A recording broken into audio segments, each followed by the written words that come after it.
What is the full spectrum of individuals that you've spent time working with on a one-on-one basis or through your practice? I worked with CEOs, entrepreneurs, things like that. Then I've also worked with like losers, let's say. I've worked with like basically like the whole spectrum. You used the word losers there. You did little air quotes for anyone that can't see you right now.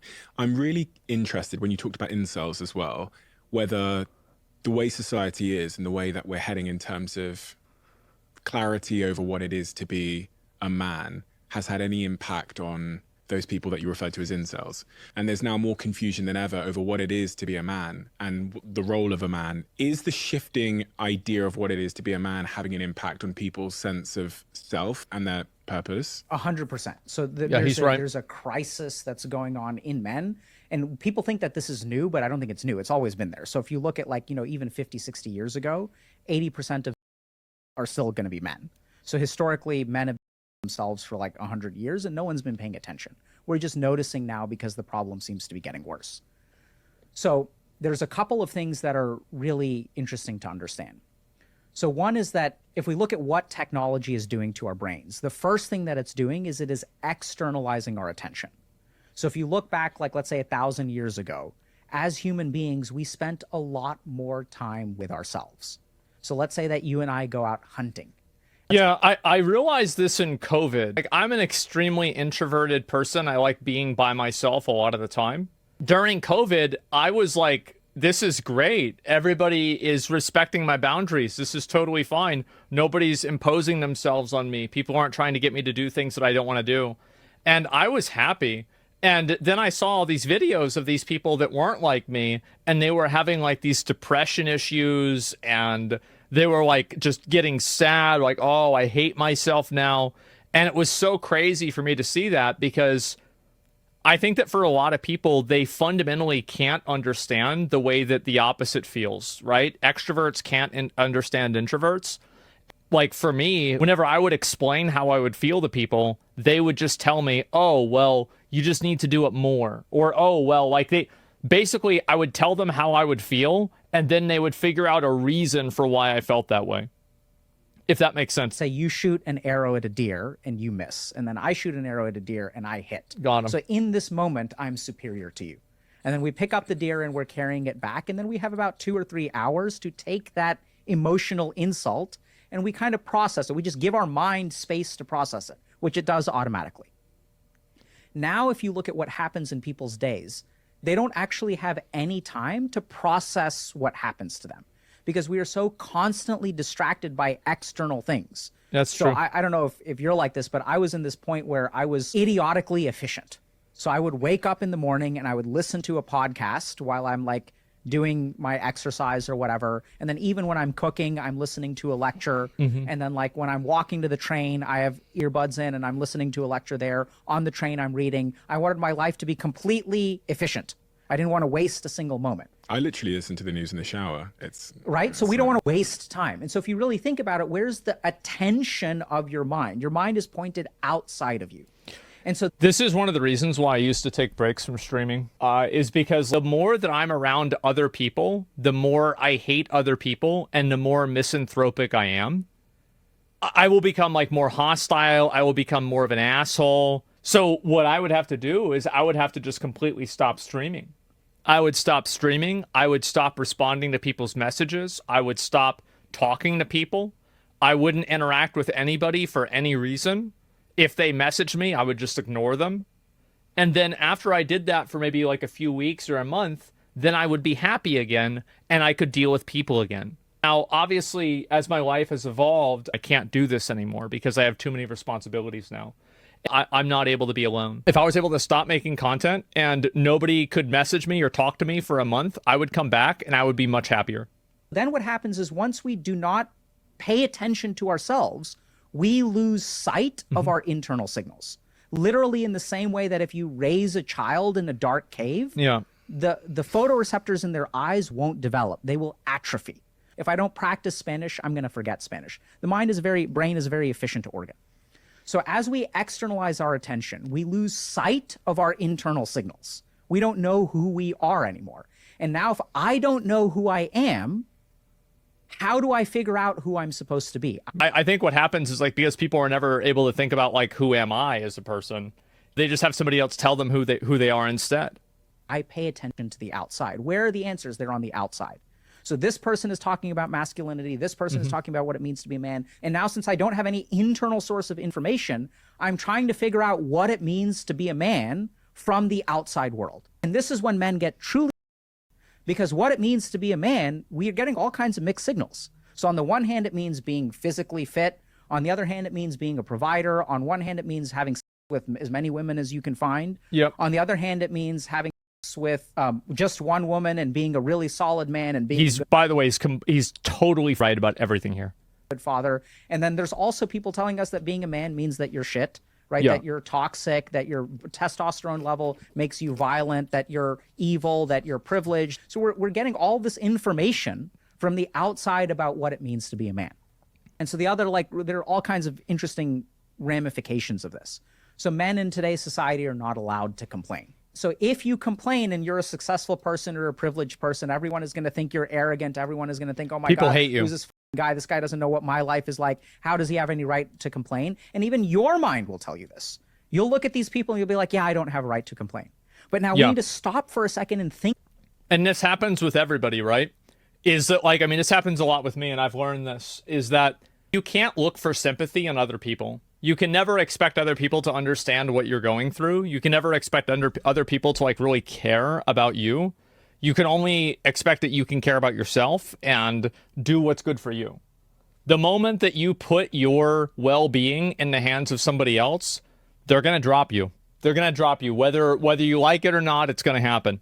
Think about what it does to your psychology when you as a human being are not allowed to articulate yourself. Exactly. Yeah, you can't tell people how you feel. You can't do that. And the thing is that, like, maybe if you're really lucky, you can have like, you know, a few friends and maybe a significant other or a girl or a boyfriend that you can tell some stuff to. That's the best case scenario. Grown up in abusive households where children will say to their parents, Mommy, Daddy, I'm hurting. And the parent smacks them across the face. How dare you? You're so lucky. You don't realize the sacrifices I make for you. It's traumatizing to the child when they say, I am suffering, and no one listens. Nobody gives a shit. I used to have this happen too. Like, anytime I would have a problem, there would always be somebody else who had a bigger problem, and then my problem doesn't matter. And for a long time, it bothered me. But as I got older, I started realizing, like, the people that are telling you this, why do you care what they think anyway? Like, doesn't really make a difference. I think people are fundamentally animals. And once you start looking at people like animals, then you can reorient your expectations for what they're going to do. And so that's how I see it. And I don't get disappointed about things or anything like that, because that's just, you know, it's just what an animal does, just the way it is. It's probably like not a good way to look at things, but it's definitely helped me cope with it. That's not true for me. I've been in the army, served people that I would die for, and care deeply for others. Yeah, I mean, definitely everybody's going to have a different experience, but that's just what I think. It's what we're doing to the generation of men. These people have been literally killing themselves because no one has been listening to them. So in the same way that you grow up with as a child in a household that's abusive, where no one takes you seriously, no one listens to your suffering, and now we even have successful men who are not allowed to complain. So the psychological impact is the same. Absolutely not. Yeah, if you're successful and things are going well for you, nobody will ever feel any pity or care about what's going wrong with you.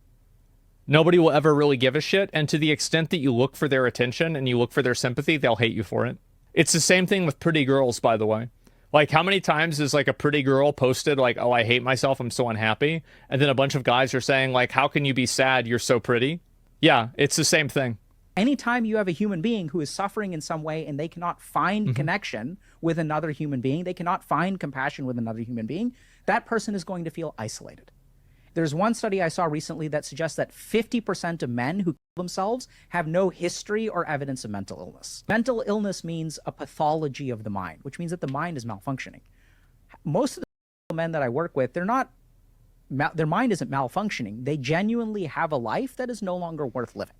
If we sort of look at what's going on with men, they have nowhere to turn to. And the number one thing that correlates with it is not mental illness, but is a sense of thwarted belongingness. Basically, what happens is they try to connect with others and they get rejected. So what's going on with men right now is that we really don't allow them to suffer. because then you're not manly. And we're so externalized with our attention that we're not connecting with ourselves. And so we're looking to other people Internet to tell dads. us what it means to be a man. But that may or may not work for you, right? That may have been what worked for them. So then we kind of get into this problem where we're disconnected from ourselves. And then like the world doesn't accept us. We're not allowed to suffer. And that's what creates the problem. Mm-hmm. It's also like, I mean, there's all kinds of weird stuff going on. So one thing is like people say that we don't allow men to be emotional nowadays, but people say, oh, men are allowed to cry. This is something that I experienced even in my marriage, where we allow men to cry, but we don't allow men to be angry. So anger is just a completely normal emotion, right? But if I'm in a situation where I'm in an argument with my wife, and I feel emotion A, and I express emotion A, and she feels emotion B, and she expresses emotion B, these two things should be equal, right? We as both human beings get to express what we feel. Now, in the case of me expressing anger and her expressing sadness, she's crying and I'm yelling. Suddenly, I've become a villain. It's so interesting. I saw a viral tweet yesterday. It was someone Googling, my husband is yelling at me, what should I do? Domestic violence helpline comes up. It's like a Google I've seen this. Pop-up. When you Google, my wife is yelling at me, what should I do? Nothing comes up. Yeah. Because and also like another big reason for this is because if you look at deaths and domestic violence, it's like probably 90% women that are getting. I know that most domestic violence comes from men, but it's interesting that we interpret the emotions entirely differently because of that. Absolutely. Right. So we as a society will say like, oh, men need to be in touch with their emotions, but not anger. And then this is what really screws men, because as men, we are socialized and conditioned to only feel anger. This is the only emotion you are allowed to feel as a man growing up. And this is the one emotion that gets demonized when you're older. So I'll give you a simple example. So like I used to get bullied a lot, right? So when I get bullied in school, like what am I supposed to do? It's fighting back. So men experience anger as something called an umbrella emotion. We literally suppress and are conditioned to suppress all other emotions except for anger. And then if you talk to men about their experience of life, anger is always the first thing that comes out of their mouth. Someone breaks up with you. How do you feel about it? Do you feel ashamed? No, I feel pissed off. How could she do this to me? And then we vent that anger on the internet, and then this turns into misogyny, right? And then we get demonized for it. It's because like guys can't really have any sort of they can't really have any sort of like outlet for these emotions. And if they do have the outlet, everybody hates them for it. I think that's what happens more than anything else. So we've got the first point there about how we remedy this challenge, which is about self-expression, more self-expression. Not self-expression, introspection. Introspection, getting to know ourselves. Right? So if you look at your idea of what it means to be a man, what percentage of that idea comes outside of you? And what percentage of that idea comes from within you? About 90% comes from outside of me. And that's why we're 90%. If you look at where is the goodness in your life, where does it come from, Stephen? Usually comes from Chipotle for me. Or maybe McDonald's. The goodness in you, the motivation, all that good stuff comes from inside you. And the problem is that we live in a world that pulls our attention away from ourselves. I thought it was kind of interesting. And it got recommended to me kind of randomly. And I figured I would talk about it because I think there's a lot of people that feel that way too.